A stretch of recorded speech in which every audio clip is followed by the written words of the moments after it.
UCL quickfire Okay. predictions, but let us know down below in the comments section your thoughts and predictions. And don't forget to like this video for more predictions just like this. Group A, Galatasaray against Man United, Bayern Munich against Copenhagen. I believe Galatasaray won't lose. I'll even go bold and say Icardi scoring and Galatasaray winning, and Bayern Munich securing a win with Harry Kane scoring a goal. Those are my predictions.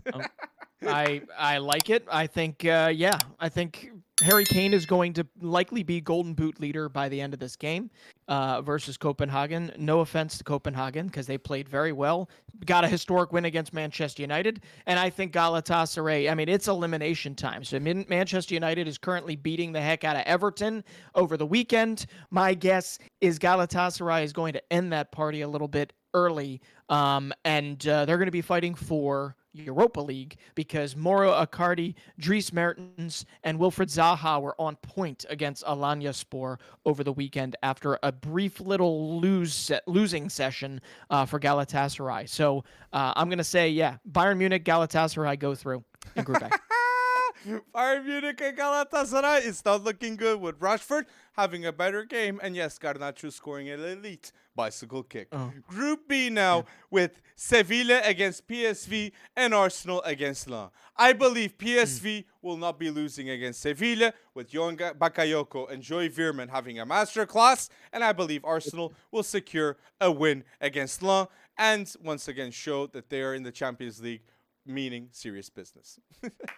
Yep, and we've forgotten to say, let's see, Johan Bakayoko, Malik Tillman, Serginho Dest. All of these players are also on point, even if Luke de Jong and the Joey Veerman and Gus Till aren't scoring goals. PSV heat check. They've won 13 in a row in the Eredivisie, and they are going to continue that form in Group B. I think they're going to at least get a draw or a win in Sevilla, and I think Arsenal is going to take care of Lens at the Emirates, so I think it's going to be Arsenal PSV moving forward. And I just got to ask you, did you see the whole Serginho Dest craziness with the U.S. men's national team? Disrespectful that a player with his experience at Barca and at AC Milan does a poor action like that. I sure expect better from Serginho Dest coming forward because there's no excuse after an incident like that. You only can do once in the lifetime, something like that. Exactly. And for a young player, I don't think I've ever seen that. The closest that I have ever seen to that was Balotelli in a friendly in the States with that ridiculous back heel goal point blank that missed completely, and then he got subbed off right away. That type of disrespect in a Copa America qualifier and the CONCACAF Nations League, it shocked me. And I only hope it's one of those things where it was so out of pocket, so out of character of Dest, that, after he has many sessions talking to Tim Ream, Greg Berhalter, Christian Pulisic, and he, kind of says, I'm sorry, and keeps saying sorry, that he gets back into it and plays well. But PSV had him right in the lineup, and he's right back in form. So we'll see what happens. But I think PSV's getting through. I just think Serginho has to face his problems and say it to the group in the locker room. That was my bad, and move from then and have the right training sessions. He's got to prove in the trainings, not with what he says. No. Actions need to speak louder than his words. No doubt Serginho can't do anything close to what he did that game. But now, tell us down below your A and B predictions, because it hasn't been easy, okay? Group C now, we have Real Madrid, Napoli, and Braga against Union Berlin. I think Real Madrid will be beating Napoli, and I think Braga will be securing their third spots going through in the Europa League. That I love to see it. And Union Berlin have a new manager. That is good to see too. That it might change things, but Braga still's going to win it. Well, Union Berlin wanted Raul. They wanted Raul to come in and wanted to hand him the reins, and he said, nope, I'm going to stay at Real Madrid, and I don't blame them because they're coming off of a 12-game losing streak, and on top of that, I think in the last 3, they've actually gotten a little bit better. They've drawn twice, and they've got another loss. So Union Berlin is still in the running to somehow get into the Europa League, but I think Braga, you're right, is going to give their home fans a win at home and beat them, and I think they'll go to Europa League, and it'll be Real Madrid first, Napoli second, but it is nice to see Victor Osimhen back, healthy, and playing, and they beat Atalanta, and we'll see if they can maybe upset the apple cart against Real Madrid a little bit. It's going to be a difficult one in Group C, as it seems to. Group D now with Benfica against Inter, and then we have Real Sociedad against Red Bull Salzburg.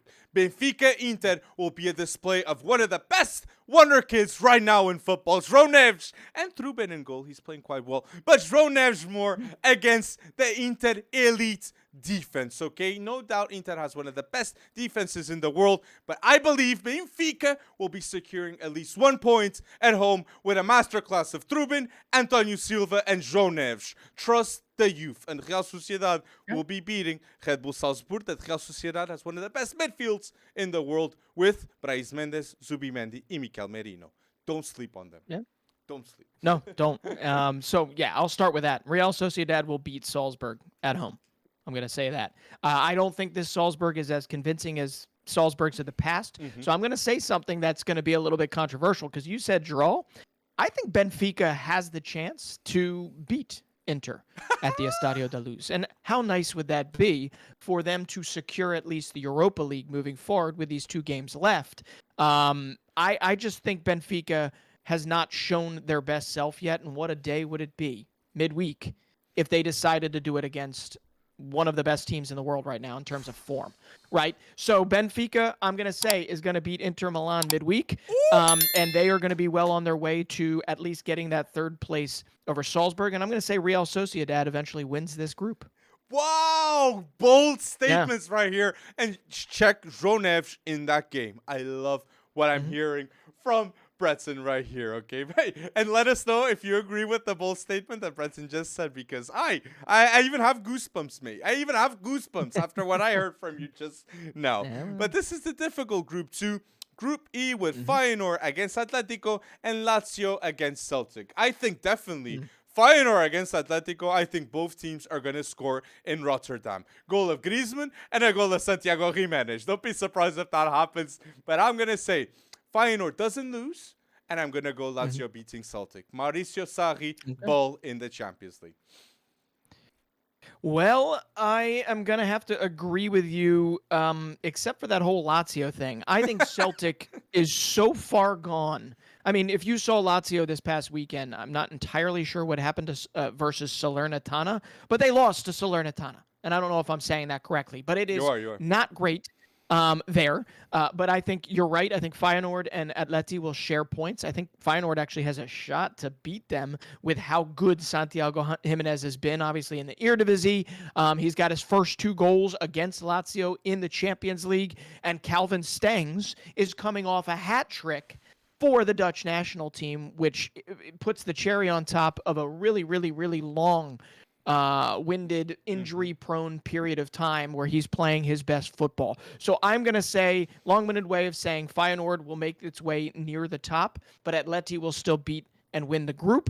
But I'm going to say Celtic at least gets a point in Rome. And because Celtic needs a point in Rome. Celtic has been, I don't think there's any way of sugarcoating this, Alex. Celtic has been horrendous in the Champions League the last 2 seasons. Absolutely horrendous. And with some of, they've got really interesting talent on their team. You would expect them to at least punch a little bit above their weight and score a point here, or change their tactics to score a point here or there to make it less abysmal than what they've managed. So it's not me ripping on Celtic as much as, what do Celtic supporters feel? I mean, do you really feel that outmatched against UCL supporters or UCL clubs? I think so. I think Scottish League is very unmatched right now. I think in the past, technology, football hadn't advanced in the stage that like a team like Newcastle, a team like Union Berlin would be so fast in the Champions League.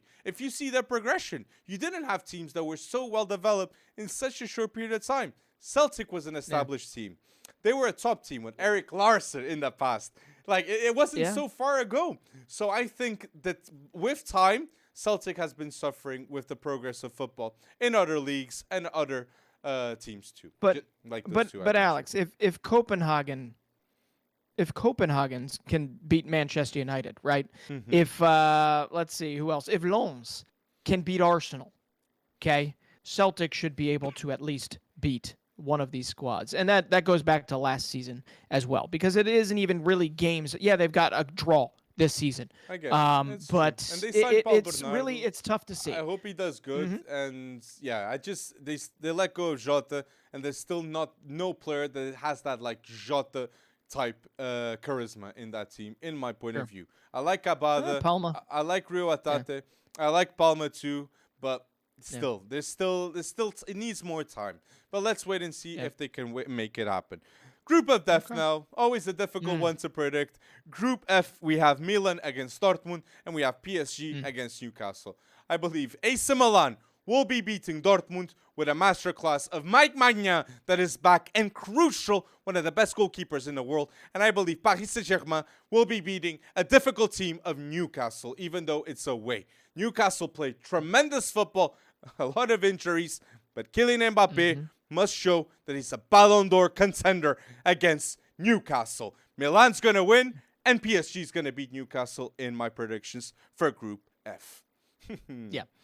And for those that forgot, Newcastle lost I believe it was 2 away games, right? Previous to that big thumping 4-1 win at home. Dortmund, and yes, this is away again. I think the depleted squad is going to bite them in the butt with this one, and PSG is just too hot right now.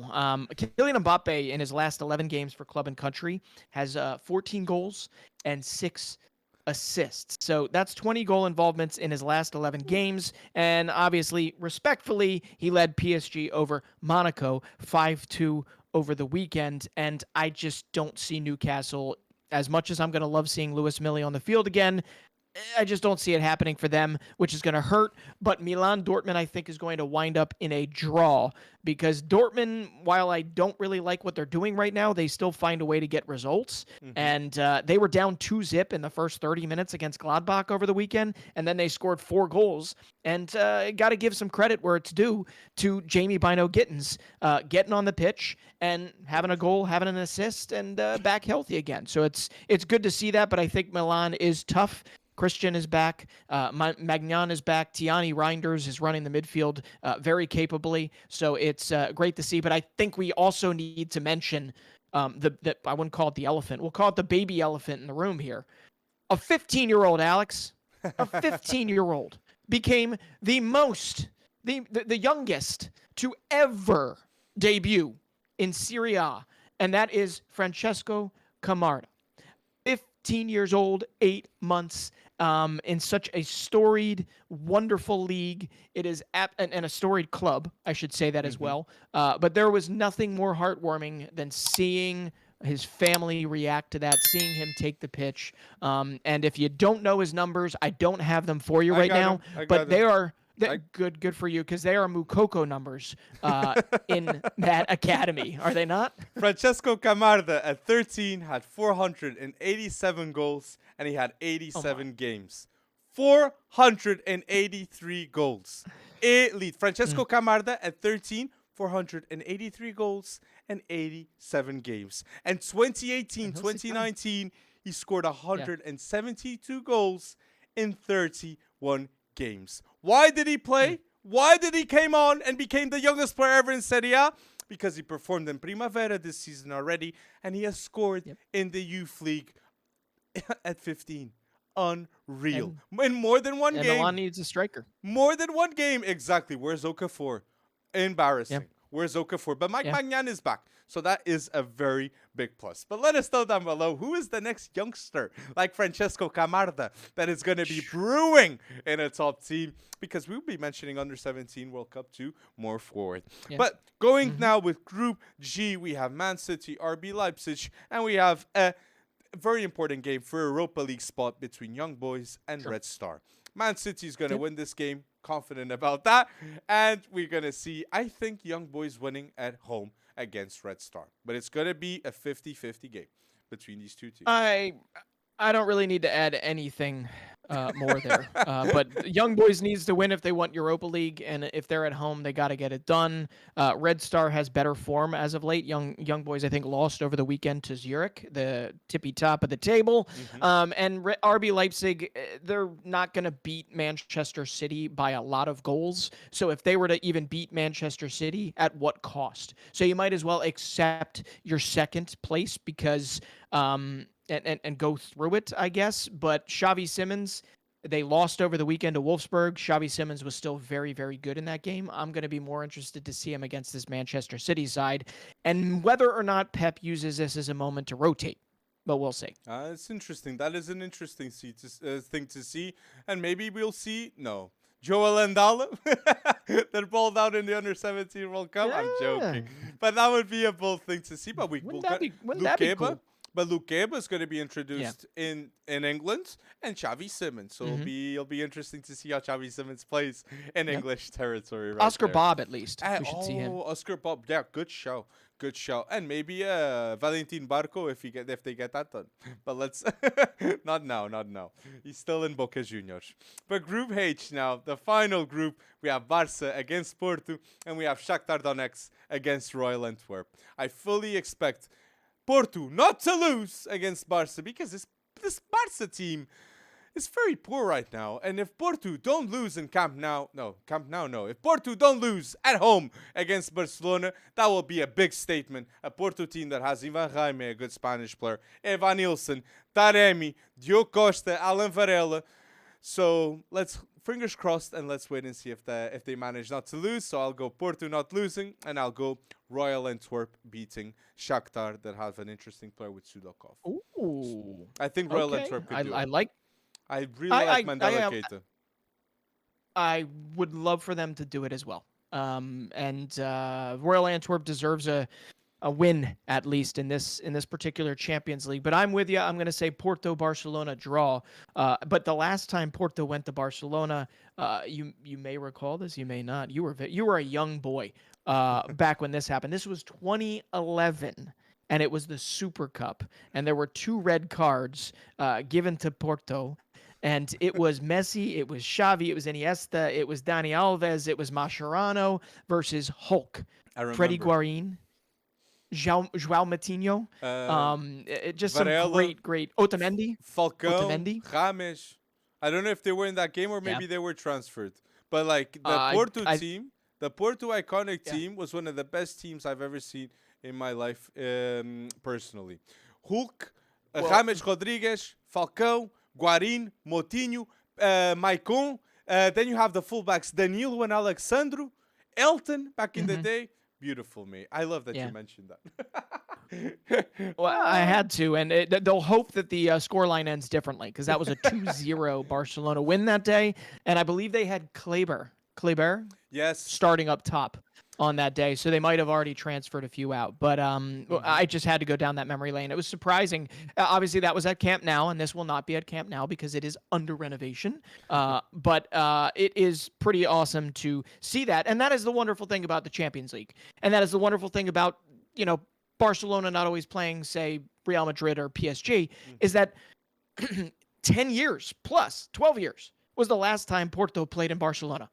That's pretty cool stuff, in my opinion. And remember, I think that's a great the first game ever of Messi with a Barca jersey was in Porto's new stadium, Estádio do Dragão, when it was first announced. Wow. So they saw the debut of Lionel Messi ever in football playing for Barcelona, the Porto fans. Wow. There's a bit of history between them both. I didn't know the Dragão was that young. Yeah, the Dragão was built towards the Euros because the Euros was such a big thing. We got so many stadiums, but we're going to have the World Cup in 2030. So I'm happy that that's all going to be used for the right functions. But let us know down below your game week predictions. What have you missed? What predictions were we extremely wrong? But tell us the ones we were right to. We want to see some love down below in the comment section. And don't forget to like this video.